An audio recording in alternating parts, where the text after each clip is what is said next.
Friends, গীতিকার স্বপ্নের ছাদ বাগানে আপনাদের সবাইকে স্বাগত। বন্ধুরা, আজকে আমি করবী গাছটা, লাল করবী গাছটা আমি রিপোর্টিং করব। এই গাছটা ফুল শেষ হয়ে গেছে, প্রায় দুই একটা ফুলই আছে, তবু আমার এখন করে নিতে হবে, কেননা গাছের প্রায় অনেকটা শিকড় হয়ে গেছে। আর এই ডালগুলো আগে ফুল হয়ে গেছিলো, তখন আমি এই ডালগুলো কেটে ছোটো করে দিয়েছিলাম। এখন ওইগুলো আর কাটবো না, শুধু এখানে বড়ো বড়ো যে ডালগুলো, ওই ডালগুলোই কেটে আমি গাছে নতুন গোড়ায় নতুন মাটি দিয়ে তারপরে আমি রিপোর্টিং করবো। আসুন তাহলে আমি কী করে করি। ওই যে এখানটায় ডেটল আছে, সেই ডেটল দিয়ে আগে আমি সেটাকে স্যানিটাইজ করে নেব, কেননা ফাঙ্গাস লেগে যেতে পারে ডাল যখন কাটবো।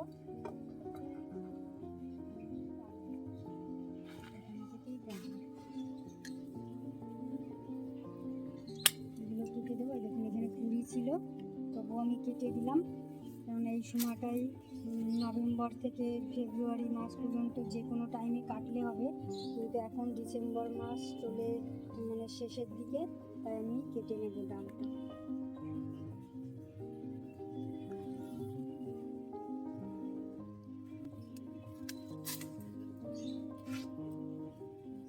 এই ডালগুলো থাকবে, কারণ এই ডালগুলো কিছুদিন আগে আমি কেটে দিয়েছিলাম, যখন এই ডালগুলো ফুল শেষ হয়ে গেছিলো তখন। আর এই ডাল দুটোয় ফুল তখন নতুন কুড়ি এসেছিলো, তাই আমি ডাল দুটোকে কাটলে আবার চারা তৈরি করা যায়। যখন এই ডালগুলো কেটেছিলাম, আমি এই যে এখানটায় মাটি গোবর সার দিয়ে মাটি তৈরি করে আমি এই গাছগুলো তৈরি করি। এরকম ডাল দিয়ে আপনারা এরকম চারা তৈরি করে নিতে পারেন। আমি এই ডাল থেকেই চারা তৈরি করেছি, আর আমি এখানে আর কাটবো না। আর এই কাটা অংশে পরে ফাঙ্গিসাইড দিয়ে দেবো। এবার দেখুন গুঁড়াটার কি অবস্থা, গুঁড়াটা আগে তুলে নিই। কত শিকড় হয়ে গেছে,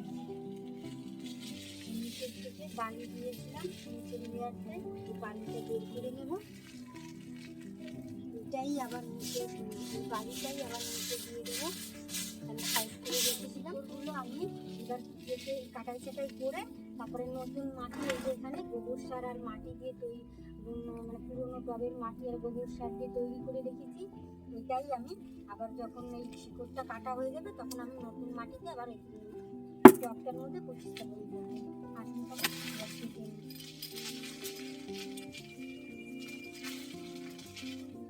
এটা নভেম্বর থেকে ফেব্রুয়ারি মাসের মধ্যেই করে নেবেন।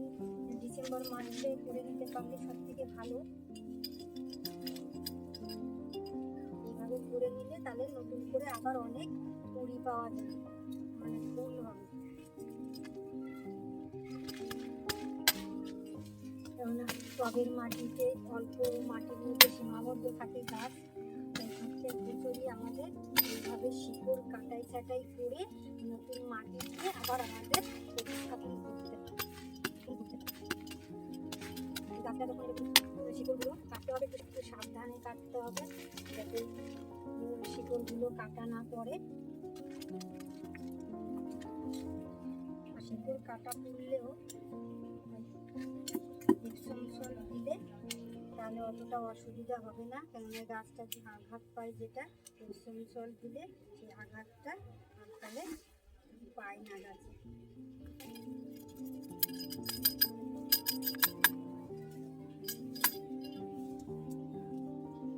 এইটুকু আমি রুট বলটা রাখলাম, এবার আমি গাছটাকে নতুন মাটিতে প্রতিস্থাপন। বন্ধুরা, এই যে আমি ওই টবটাই নিয়েছি। এবার ওই টবটা যে নিচে ছিদ্র আছে, ওই ছিদ্রগুলো আমি ইটের টুকরো দিয়ে বন্ধ করে দিচ্ছি। ইটের টুকরো দিয়ে বন্ধ করে দিতে হবে, তাহলে ড্রেনেজ সিস্টেমটা একটু ভালো হবে। এবার একটু বালি দিয়ে দেবো, জল চলাচল করতে সুবিধা। যে কিচেন ওয়েস্টটা যে শুকিয়ে রেখেছিলাম, ওইটা আমি কিছুটা দিয়ে দিচ্ছি।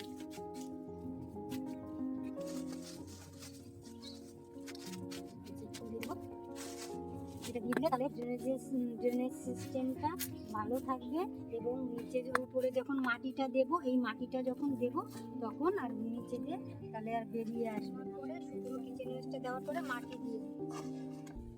মাটিটার মধ্যে আমার এই মিক্সারটা মিলানো নেই, যে নিমখোল, শিংকুচি, হাড় গুঁড়ো, এগুলো আমার এই মাটির মধ্যে মেলানো নেই। তাই আমি কিছুটা মিক্সচার এই মাটির সঙ্গে মিশিয়ে তারপরে গাছটাকে প্রতিস্থাপন করব। মাটি দিয়ে দেবো। কাটা হয়েছে, গাছটা আঘাতপ্রাপ্ত হয়েছে, তার জন্য আমি কিছুটা এই যে এপসম সল্ট 1 চামচ মতো গাছের গোড়ায় আমি ছিটিয়ে দেবো।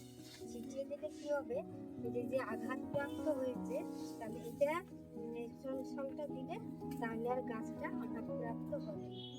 তাই আমি কিছুটা এপসম সল্ট ছিটিয়ে দিলাম, উপরের দিকেও দিয়ে দেবো।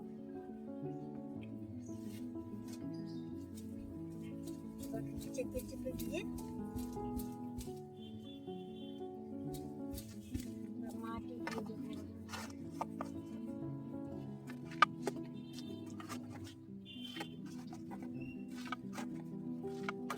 এই মাটিটাও আমি বেশ চেপে চেপে দিয়ে দেবো।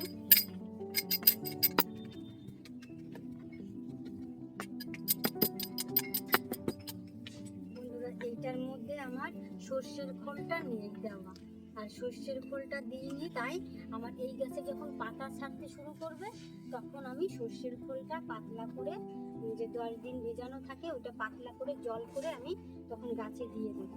আর এখন আমি আর একটু উপরের দিকে এটা দিয়ে দিচ্ছি,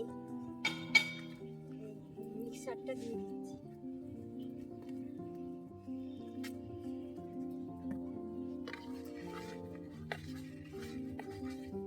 মিক্সারটা দিলে পরে গাছটা বেশ হেলদিও হয় আর গ্রোথও হয় ভালো। বন্ধুরা, এইভাবে আপনারা প্রতিস্থাপন করবেন, দেখবেন গাছে অনেক ফুলও হবে আর গাছটা বেশ সবুজ সতেজ থাকবে। ওই এপসম সল্ট দেওয়ার জন্য খাবার যোগান দেবে এবং গাছটা সবুজও থাকবে। এরকম